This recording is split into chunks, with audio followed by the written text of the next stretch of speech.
അവസാനം ഹൈക്കോടതിയും പറഞ്ഞു ചിറ്റമ്മ നയം പറ്റില്ല കേന്ദ്ര സർക്കാരെ എന്ന്.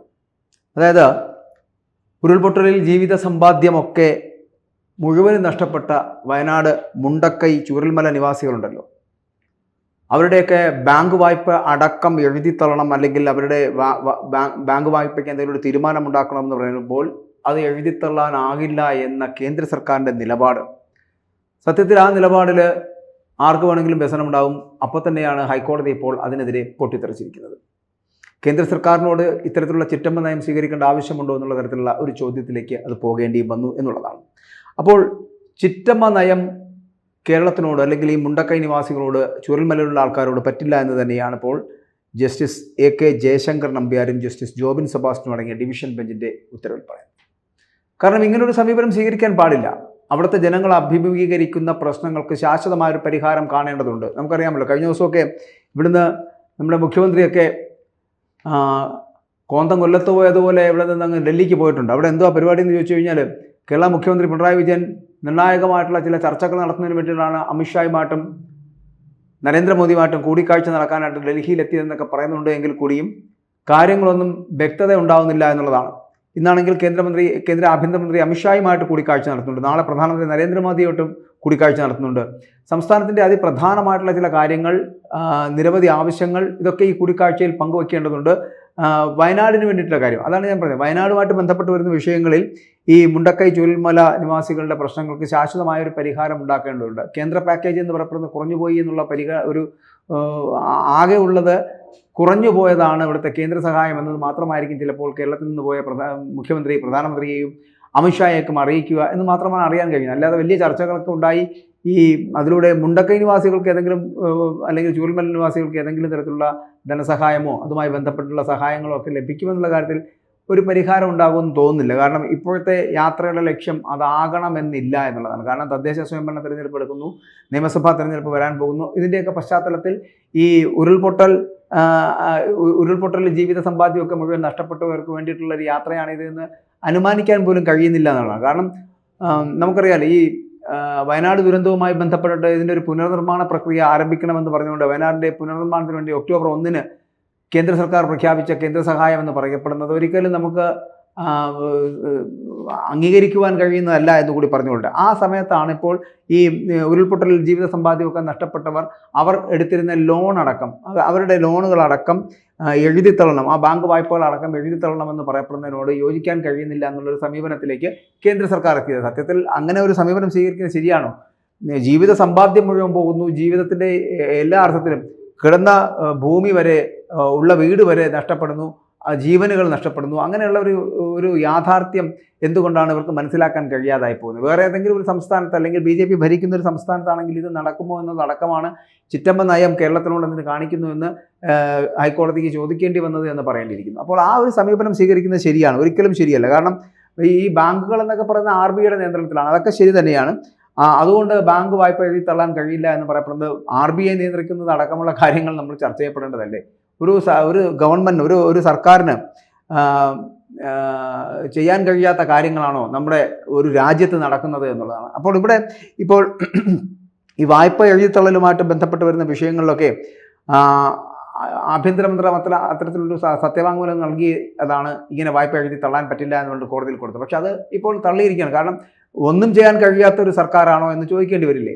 കാരണം RBI എന്ന് പറയപ്പെടുന്ന ബാങ്കുകളൊക്കെ RBIയുടെ നിയന്ത്രണത്തിലാണ്. അതുകൊണ്ട് സഹകരണ ബാങ്ക് അല്ലെങ്കിൽ ഇതുപോലുള്ള ബാങ്കുകളിൽ നിന്ന് എടുക്കപ്പെടുന്ന വായ്പകൾ എഴുതിത്തള്ളാൻ കഴിയില്ല എന്ന് പറയപ്പെടുന്നത് ഒരിക്കലും ന്യായീകരിക്കാൻ കഴിയുന്ന ഒരു കാര്യമല്ല. അങ്ങനെ ന്യായീകരിക്കാൻ കഴിയുന്ന തരത്തിലേക്ക് എത്തണമെങ്കിൽ അവിടെ എന്തെങ്കിലുമൊക്കെ അവർക്ക് സമ്പാദ്യം വേണമായിരുന്നു, അല്ലെങ്കിൽ അവർക്ക് അതിനനുസരിച്ചുള്ള വരുമാനം വേണമായിരുന്നു. ഇത്തരത്തിലൊന്നും ഇല്ലാത്തൊരു സാഹചര്യത്തിൽ അതൊക്കെ വരുന്നതിന് വേണ്ടി ഒരു സമയമെങ്കിലും കൊടുക്കണ്ടേ? അതിനു മുമ്പ് തന്നെ ഇത് എഴുതിത്തള്ളാനാകില്ല എന്ന് പറയപ്പെടുന്ന തരത്തിലേക്ക് പോകുന്നത് വളരെ ദയനീയമാണ്, കഷ്ടമാണ് എന്ന് പറയാതിരിക്കാൻ നൽകി. ഏകദേശം ഇതിനകത്ത് വായ്പ നൽകിയെന്ന് പറയപ്പെടുന്ന 12 ബാങ്കുകളാണ്. ഈ 12 ബാങ്കുകളിലെ കേസിൽ കക്ഷി ചേർത്തുകൊണ്ട് കോടതി ഈ വായ്പ തിരിച്ചു പിടിക്കുന്ന നടപടി നീട്ടിവെക്കാനൊക്കെ നിർദ്ദേശിച്ചിരുന്നു. പക്ഷേ സ്വമേധയാ എടുത്ത ഹർജിയിൽ കോടതിയാണ് വായ്പ എഴുതിത്തള്ളുന്നതുമായിട്ട് വന്ന വിഷയത്തിനോട് വിയോജിപ്പ് രേഖപ്പെടുത്തിയതും. അപ്പോൾ ആ വിയോജിപ്പ് എന്ന് പറയപ്പെടുന്നത് ആദ്യം ഞാൻ പറഞ്ഞല്ലോ, ഈ കേന്ദ്ര സർക്കാർ മുന്നോട്ട് വെച്ച വായ്പ എഴുതിത്തള്ളാനാവില്ല എന്ന് പറയപ്പെടുന്ന റിപ്പോർട്ടിനെ തള്ളിക്കൊണ്ട്, ആ ഹർജിയെ തള്ളിക്കൊണ്ടാണ് ഹൈക്കോടതി ഇത്തരത്തിലൊരു തീരുമാനത്തിലേക്ക് എത്തിയത്. കോടതിയെങ്കിലും ഇങ്ങനെ ഈ ഇവരുടെയൊക്കെ വേദനയും വിഷമവും ഒക്കെ അറിയേണ്ടതല്ലേ? അല്ലെങ്കിൽ ഈ ഇങ്ങനെ കൊടുക്കുന്ന നോംസ് അതനുസരിച്ച് ബാങ്കുകൾ RBIയുടെ നിയന്ത്രണത്തിലായാലും വായ്പ എഴുതിത്തള്ളാൻ കഴിയില്ല, ആ കാര്യത്തിൽ പരിമിതി ഉണ്ടെന്നൊക്കെയുള്ള വാദം ഒരിക്കലും സർക്കാരുകൾക്ക് പറയാമായിരിക്കും. പക്ഷേ കോടതി എന്ന് പറയപ്പെടുന്നത് ജനങ്ങളുടെ വേദന കൂടി കേൾക്കുന്നതാണ്, അവരുടെ ന്യായം, നീതി ഇവയൊക്കെ കൂടി അറിഞ്ഞ് മുന്നോട്ട് പോകുന്നതാണ്. അതുകൊണ്ട് തന്നെ അതുകൂടി അംഗീകരിച്ചായിരിക്കും മുന്നോട്ട് പോകുന്നത്. കേന്ദ്രത്തിന് അധികാരമുണ്ടോ എന്നതല്ല ഇവിടുത്തെ കാര്യം, നടപടി സ്വീകരിക്കാൻ ആഗ്രഹിക്കുന്നുണ്ടോ എന്നതാണ് വിഷയം. മനസ്സിലായില്ലേ?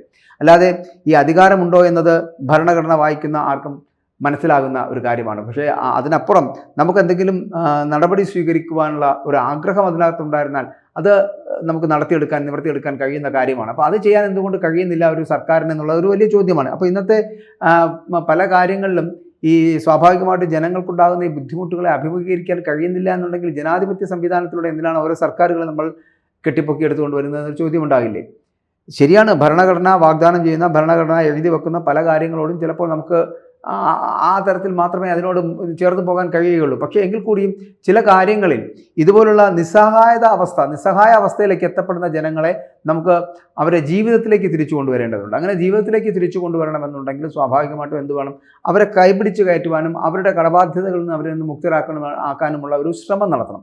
അപ്പോൾ അതിൻ്റെ ഭാഗമായിട്ട് നമുക്ക് എന്ത് ചെയ്യാൻ കഴിയും, ഒരു സർക്കാരിന് എന്ത് ചെയ്യാൻ കഴിയും എന്നുള്ളതാണ് വലിയൊരു ചോദ്യമായിട്ട് നിൽക്കുന്നത്. അല്ലാതെ ഭരണഘടന അനുശാസിക്കുന്ന രീതിയിൽ മാത്രമേ ഈ സംവിധാനങ്ങൾ മുന്നോട്ട് പോകൂ എന്ന് പറഞ്ഞ് നമ്മൾ കടുംപിടുത്തം പിടിച്ചാൽ ഒന്നും ശരിയായ രീതിയിൽ നടക്കില്ല. കാരണം ജനങ്ങളുടെ പ്രശ്നങ്ങൾ പരിഹരിക്കപ്പെടേണ്ടതുണ്ട്. ആ ജനങ്ങളുടെ പ്രശ്നങ്ങൾ പരിഹരിക്കുന്നതിന് വേണ്ടിയിട്ടാണല്ലോ നമ്മൾ ഓരോ സർക്കാരുകളെ മാറ്റി പലപ്പോഴും പരീക്ഷിക്കുന്നത്. ഇപ്പോൾ അങ്ങനെ മാറ്റാതെ കഴിഞ്ഞ 3 ടേമിലായി 10 വർഷത്തിലധികമായിട്ട് ഇപ്പോഴും നമ്മൾ അടുത്തൊരു സർക്കാരിനെ കൊണ്ടുപോകുന്നുണ്ട് എങ്കിൽ അത് ചിലപ്പോൾ ജനങ്ങൾക്ക് ആ സർക്കാരിനുള്ള വിശ്വാസത്തിൻ്റെ ഭാഗമായിട്ടായിരിക്കാം. അപ്പോൾ അങ്ങനെ കൊണ്ടുപോകുമ്പോൾ സ്വാഭാവികമായിട്ടും എന്ത് ചെയ്യണം? ജനങ്ങളോട് കുറച്ചുകൂടി നീതി പുലർത്തുവാൻ ഈ സർക്കാരിന് കഴിയേണ്ടതുണ്ട്. അല്ലാതെ വായ്പാ നയം എന്നുള്ളത് നമുക്കറിയാം, റിസർവ് ബാങ്കിൻ്റെ കീഴിൽ വരുന്നതാണ് ആ വായ്പാ നയം എന്നും അത് ഭരണഘടന അനുശാസിക്കുന്ന രീതിയിൽ കേന്ദ്ര സർക്കാരിന് ഇടപെടാൻ കഴിയുന്നില്ല എന്നുള്ളതല്ല. സർക്കാരിന് അങ്ങനെ എന്തെങ്കിലും ആഗ്രഹമുണ്ടോ? ഈ ജനങ്ങൾക്ക് ഉപകാരപ്രദമാകുന്ന തരത്തിൽ എന്തെങ്കിലും ചെയ്യാൻ കഴിയുന്ന ഒരു സാഹചര്യം ഉണ്ടാക്കിയെടുക്കുവാൻ സർക്കാരിന് കഴിയുമോ? അപ്പോൾ അത് വിചാരിച്ചാൽ നടക്കുന്ന കാര്യമാണ്. പക്ഷേ എന്തുകൊണ്ട് അതിനെ നമ്മൾ ചെയ്യുന്നില്ല എന്നുള്ളിടത്താണ് ഇതിൻ്റെ ചോദ്യം. അപ്പോൾ ഇവിടെ നമ്മൾ കേന്ദ്ര ആഭ്യന്തരമന്ത്രിയുടെ അധ്യക്ഷതയിൽ ചേർന്ന ഉന്നതതല സമിതി കഴിഞ്ഞ വർഷം ചേർന്നപ്പോൾ അതിനകത്ത് ഈ വെള്ളപ്പൊക്കക്കെടുതി നേരിട്ടിട്ടുള്ള ഗുജറാത്ത് ആവട്ടെ, അസം ആകട്ടെ, ഒപ്പം അതുപോലുള്ള സംസ്ഥാനങ്ങൾക്കായിട്ട് ഏകദേശം 707 കോടി രൂപയുടെ അധിക സഹായം അവിടെ അനുവദിച്ചിരുന്നു. എന്നാൽ അതേസമയത്ത് നമുക്ക് 222 കോടിയിലേക്ക് അല്ലെങ്കിൽ 228 കോടിയിലേക്ക് ഇത് ചുരുങ്ങുകയും ചെയ്തു. നമ്മളവിടെ ഉണ്ടായതുപോലൊരു, അല്ലെങ്കിൽ കേരളത്തിൽ ഉണ്ടായതുപോലെ, വയനാട്ടിൽ ഉണ്ടായതുപോലൊരു ദുരന്തം മറ്റ് ഭാഗങ്ങളിൽ ഉണ്ടായിട്ടില്ല താനും. പക്ഷേ അവിടെയാണ് ഈ ചിറ്റമ്മ നയത്തിൻ്റെ പ്രസക്തി എന്ന് പറയുന്നത്. കോടതികളുടെ ഇടപെടലിൽ ചിറ്റമ്മ നയത്തിൻ്റെ പ്രസക്തി എന്ന് പറയപ്പെടുന്നത് അവിടെയാണ്. അപ്പോൾ അസാമിനും ഗുജറാത്തിനും നേരിട്ടതുപോലുള്ള വളരെ വലിയ പ്രത്യാഘാതമാണ് ഉണ്ടായത്, അല്ലെങ്കിൽ വലിയ ഗുരുതരമായിട്ടുള്ള ആഘാതമാണ് അവിടെ ഈ വെള്ളപ്പൊക്കക്കെടുതി ഉണ്ടായത് എന്നുള്ള കാര്യത്തിൽ സംശയമില്ല. പക്ഷേ അതിനെക്കാട്ടിലേറെ ജീവഹാനി സംഭവിച്ചിരിക്കുന്നത് നമ്മുടെ വയനാട്ടിലാണ്. വയനാട്ടിലെ ജനങ്ങൾ, അല്ലെങ്കിൽ മുണ്ടക്കൈ ചൂരൽമല നിവാസികൾക്കാണ് ഏറ്റവും കൂടുതൽ ഉണ്ടായിരിക്കുന്നത്. ഒരു അർദ്ധരാത്രിയിൽ തകർന്ന് തരിപ്പണമായി പോകുന്ന തരത്തിലേക്ക് ജീവനുകൾ ഉൾപ്പെടെ നഷ്ടപ്പെടുന്ന ഒരു കാഴ്ച നമ്മൾ കണ്ടതുമാണ്. അപ്പോൾ അങ്ങനെയുള്ള ഒരു സ്ഥിതിവിശേഷത്തിൽ നമുക്ക് എന്തുകൊണ്ടാണ് അവരെ സഹായിക്കാൻ കഴിയാതായി പോകുന്നത്? രാഷ്ട്രീയം നോക്കിയിട്ടാണ് ഇതൊക്കെ ചെയ്യേണ്ടത്. നമ്മുടെ രാഷ്ട്രീയം അവിടെ ഇല്ല, കേരളത്തിലില്ല. അതുകൊണ്ട് ആ രാഷ്ട്രീയത്തിൽ ഉതകുന്ന തരത്തിലുള്ള പ്രക്രിയ ചെയ്താൽ മതി എന്ന് പറയുന്നത് ഒരിക്കലും അഭിലഷണീയമല്ല എന്ന് കൂടി പറയട്ടെ. കാരണം അങ്ങനെ പറയുന്നതിൽ യാതൊരു തരത്തിലുള്ള യുക്തിയുമില്ല എന്നുള്ളതാണ്. കാരണം നമുക്കറിയാം, ഈ അധിക സഹായങ്ങൾ ഗുരുതരമായിട്ടുള്ള പ്രകൃതി ദുരന്തമായിട്ട് അസാമിലെയും ഗുജറാത്തിലെയും 2 പ്രളയത്തെയും ഇവർ പ്രഖ്യാപിക്കുന്നുള്ളൂ. പക്ഷേ എന്തുകൊണ്ടാണ് അതേസമയം ഇത്രയും വലിയ ദുരന്തം നടന്ന വയനാട് നടന്ന ദുരന്തത്തെ അങ്ങനെ പ്രഖ്യാപിക്കാത്തത് എന്നൊരു ചോദ്യമുണ്ട്. അതുപോലെയാണ് ഹരിയാന, മധ്യപ്രദേശ്, രാജസ്ഥാൻ സംസ്ഥാനങ്ങൾക്കായിട്ട് ഈ ഫയർ സർവീസ് ആധുനീകരിക്കുന്നതിന് വേണ്ടി ഏകദേശം 903.67 കോടി രൂപ അനുവദിച്ചിരിക്കുന്നു.